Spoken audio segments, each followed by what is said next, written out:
Mais informações, mais detalhes, novidades a respeito da repercussão da desistência de Joe Biden na corrida eleitoral nos Estados Unidos. Luca Bassani. Pois é, Kobayashi, aqui na Europa todos os jornais estão dando essa notícia em grande destaque, principalmente reverberando a fala de Biden na sua segunda publicação, no qual ele endossa Kamala Harris para ser a sua sucessora e de fato a candidata, enquanto que muitos falam também que Donald Trump já foi direto para o ataque, mais ou menos que deixando de lado aquela imagem conciliadora, pregando a união nacional, de acordo com aquilo que foi o seu discurso, pelo menos no início, no último dia da convenção do Partido Republicano em Milwaukee, no Wisconsin. Então, esses dois pontos são muito importantes porque muitos aqui já cravam que a batalha de fato será entre Kamala Harris e Donald Trump, porém nós sabemos que dentro do Partido Democrata há diversas vertentes.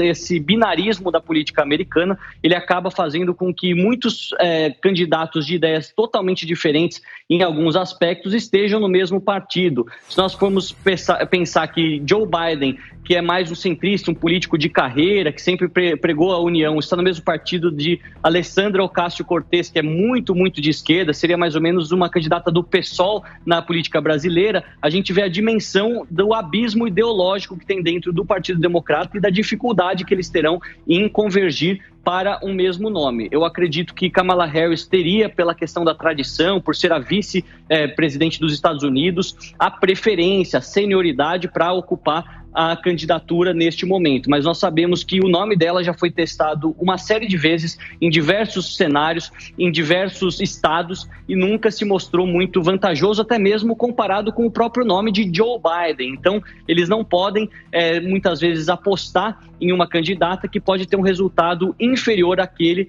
do candidato que é o presidente, que é o incumbente, que tem a máquina na mão para fazer toda a campanha e que poderia ser uma vergonha ainda maior. Então, acho que aqueles governadores e senadores do Midwest americano, retomando para nossa audiência, os estados de Ohio, Wisconsin, Michigan, Pensilvânia, também Minnesota, as duas Dakotas, Illinois, esses governadores e senadores tendem a ter a prioridade porque sabem que lá que a eleição é decidida. Se nós formos considerar as últimas pesquisas que já dão o estado de Nevada e Arizona praticamente garantidos na mão de Donald Trump, a Pensilvânia, Michigan e Wisconsin acabam sendo cruciais, e ter um governador dessa região como um dos candidatos a presidente, ou até mesmo emplacá-lo como vice-presidente, talvez na chapa de Harris, é fundamental para dar uma sobrevida a essa campanha que teve tantas reviravoltas durante a última semana.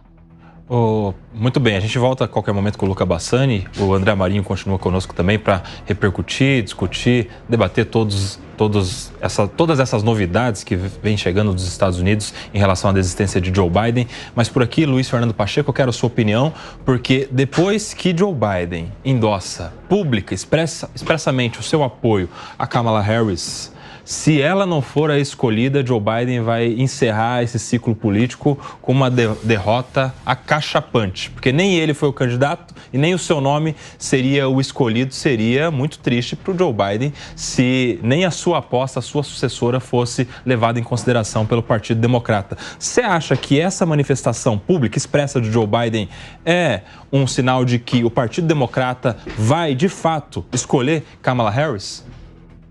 Nelson, eu não acho. Essa questão de precedências, me parece que nesse momento, nesse cenário, que não é um cenário comum, é um cenário que tem até um certo ineditismo, essa questão de precedências deve ficar de fora. O Biden tinha a precedência, porque ele é o presidente dos Estados Unidos. Ele era o candidato que tinha a precedência. E essa precedência encontrava a resistência justamente em questões objetivas. E essas questões objetivas prevaleceram, de modo que ele retirou a candidatura. Tem a precedência política tradicional a vice-presidente, a Kamala. Entretanto, também, no mesmo diapasão aí de termos do Partido Democrata procurar uma candidatura mais efetiva e mais objetiva para fazer frente ao Donald Trump, eu acho que as precedências devem ser afastadas e a objetividade, o nome que tem maior capacidade, maior penetração no eleitorado estadunidense é que deve ser escolhido. Não adianta trocar 6 por meia dúzia, né? Então, eu ainda aposto que não teremos o nome da Kamala, que conta com resistências fortes, conforme acabou de demonstrar o nosso colega. Outra coisa que eu gostaria de falar, muito rapidamente, é que essa nota do Donald Trump é um escárnio, é de um cafajestismo, porque ele é corrupto, ele fez Calma, Pachecão. Governo, ele é corrupto, começou, tá na roda agora. Ele ele foi um mau governante. Ele não poderia falar isso sobre o John Biden no momento em que o Joe Biden apresenta esta grandeza. Ele, o Donald Trump, que é quase um octogenário, trate também de apresentar... Cuidado que é tariz, hein, Pachecão? Vai cair da cadeira, cuidado. Trate de apresentar os seus exames, porque é muito fácil falar do o outro lá tá senil, ele tem quase a mesma idade. Mas vamos lá. Para mim, o Trump sempre esteve senil. Vamos lá. Vamos acalmar aqui, meus amigos. O Wilson Pedroso estava pedindo faz um tempão, mas, Wilson, em política, Wilson, o cara, para fazer uma manifestação pública como essa, para dar um tiro errado, isso tem repercussão, né? O presidente endossar expressamente um sucessor, vamos lembrar, Joe Biden não é só alguém que estava, na corrida. Joe Biden é o presidente dos Estados Unidos. E aí, ele aposta no nome e esse nome não é levado em consideração, então, como é que fica? Uma segunda derrota política. Ele tá indo pro all-in politicamente. Porque, Koba, se você for prestar atenção na carta dele, ele em nenhum momento ele assume que ele não tem capacidade de ser presidente da República. Ele assume que ele está desistindo porque ele perdeu na política. Não, em nenhum momento ele fala assim, olha, realmente avaliei, não tenho condições. Não, ele deixa claro que ele está saindo por conta de uma imposição do Partido Democrata e aí divide um pouco o problema ou a desistência dele com a nação, colocando o povo americano como também um fiador em cima da desistência dele. E agora, ele se colocando como o fiador da escolha da Kamala, se isso não acontecer, vai ser uma derrota que pode influenciar, inclusive nos 7 meses dele como presidente, porque ele sai de um tamanho tão pequeno politicamente que tudo pode acontecer ao longo desses 7 meses.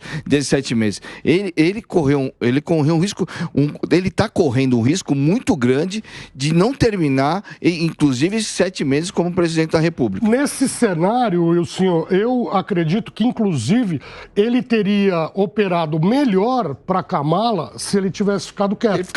Simplesmente faz bastidores. Faz bastidores. Sem esse apoiamento explícito. Né? Ele faz bastidores. Parece que é outra situação. Vai lá, rapidinho, Diogo. O que eu entendo é que, na realidade, ele está querendo mostrar que ele apoia a vice dele, ele gosta dela, confia nela, e ela vai ser vice-presidente até o último dia do mandato. Isso que ele está fazendo. Ele não está falando em nome do Partido Democrata. Para mim está muito, muito claro que se os democratas querem ganhar essas eleições, eles não podem colocar Kamala Harris, se eles acham que tem alguma chance. Eles estão competindo com um candidato visto pelos americanos bastante à direita. A possibilidade que eles têm é, como eu já disse, ou George Clooney, que é muito conhecido, já sai na frente, ou então um candidato dos democratas bem à direita, porque toda a esquerda americana votaria nele e pegaria votos do Trump também. Esse seria... O mais tucano dos democratas. Mas né? Mas vamos lá. Aí entraria, desculpa, só rapidamente. Fecha, Pacheco. Para fechar, Nelsinho, eu acho, Diogo, que entraria como um bom nome para compor, para equilibrar uma chapa com a Michelle Obama encabeçando, por exemplo, o Shapiro, governador da Pensilvânia, porque é um judeu, vivemos um momento delicado no Oriente Médio, é um judeu moderado, mas também é um homem mais à direita que a Michelle. Eu acho que faria um bom casamento aí. Mas a Michelle não quer, já deixou claro. Mas amigos... não quer até querer, viu? Porque, sabe, é muito difícil você negar esse chamamento quando ele vem. Meus amigos, quem chega agora não Tá na Roda é o nosso querido Urian Fancelli, que é professor de Relações Internacionais, está sempre conosco aqui na programação da Jovem Pan. Chega por áudio para nos ajudar a entender melhor todo esse cenário. Urian, bem-vindo ao Tá na Roda, boa tarde. Eu quero entender de você essa manifestação de Joe Biden. Endossando o nome de Kamala Harris como a candidata a ser escolhida pelos democratas, isso é um sinal de que está tudo decidido ou é uma aposta de Joe Biden, um all-in para que ela seja a escolhida? Urian Fancelli chegando no Tá na Roda, boa tarde. Oi, Nelson, boa tarde, um prazer estar aqui com vocês. Não está decidido ainda, né? Isso a gente não pode falar antes das convenções, até que o nome seja confirmado, mas fato é que o Joe Biden, ele teria, na continuidade aí da Kamala, que é a sua vice, ele teria seria uma maneira para ele de tentar mostrar que saiu por cima, né? Até mesmo porque uma das primeiras ações que ele tomou lá atrás, desde quando ele ganhou a nomeação dos democratas, foi de indicar a vice dele. Então, ele que sempre pintou que seria um governo de transição, né, que prepararia o terreno para outros candidatos democratas, faria uma ponte com candidatos mais jovens para dar essa cara de novidade para o partido. Acredito que tem a ver com isso também, para ele também se colocar ali colocar a Kamala como continuidade do próprio governo, principalmente no momento no qual o Trump ele chega com J.D. Vance também dando uma cara mais nova geracional, falando assim, né, para os republicanos. Então, mas não é algo garantido. Existem pessoas defendendo que sejam feitas aí aquelas convenções abertas, que os delegados sejam liberados para votar em quem eles quiserem, independente de quem o Joe Biden escolha apoiar. Então, a gente vai ter que esperar mesmo para saber o que vai acontecer.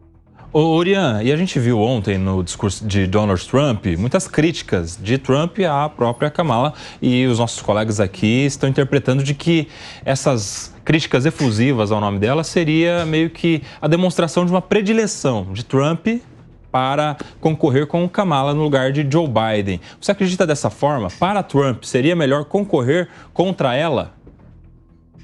Eu não consigo afirmar isso com tanta certeza.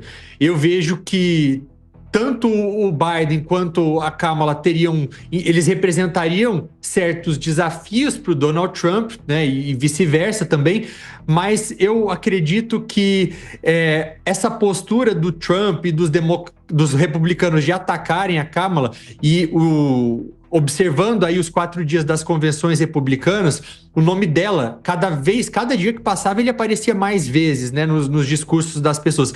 Então, mostra que ela, de fato, seja por uma estratégia dos republicanos de quererem se precaver, mas ela se tornou, sim, um alvo legítimo dos republicanos. Então, não dá para falar que, de alguma maneira, ela não incomoda. Seja aí, pelo menos aí, em relação ao fato dela conseguir falar principalmente com as mulheres e com aqueles grupos minoritários que tanto o Biden quanto o Trump têm dificuldade de chegar.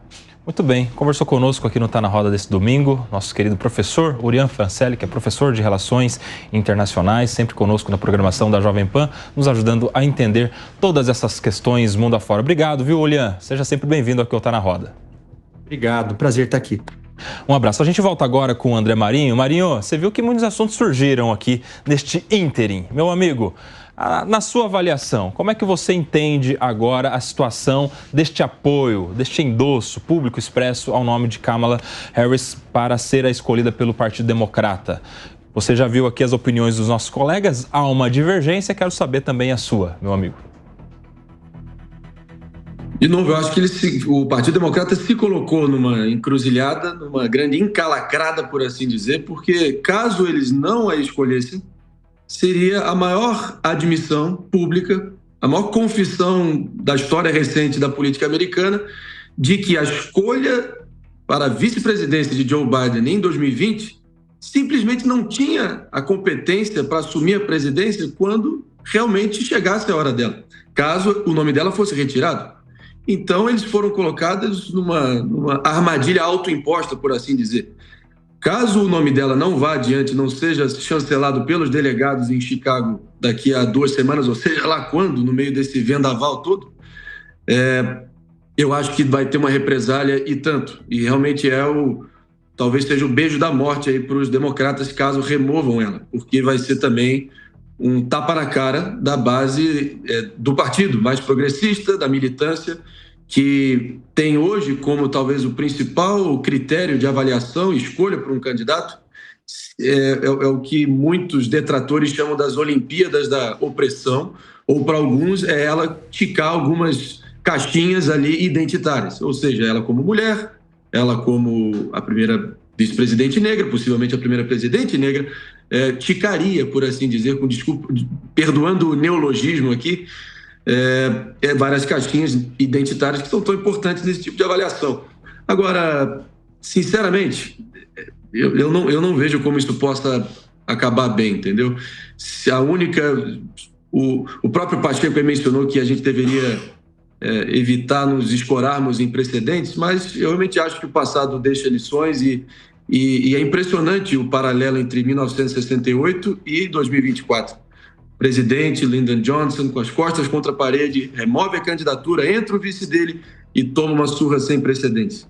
Eu acho que mostrar essa guerra fratricida, intrapartidária, é a pior imagem que os democratas poderiam estar dando. E tentar pintar esse gesto do Biden como um gesto de grandeza, eu até entendo, mas eu já acho que é uma forçação de barra.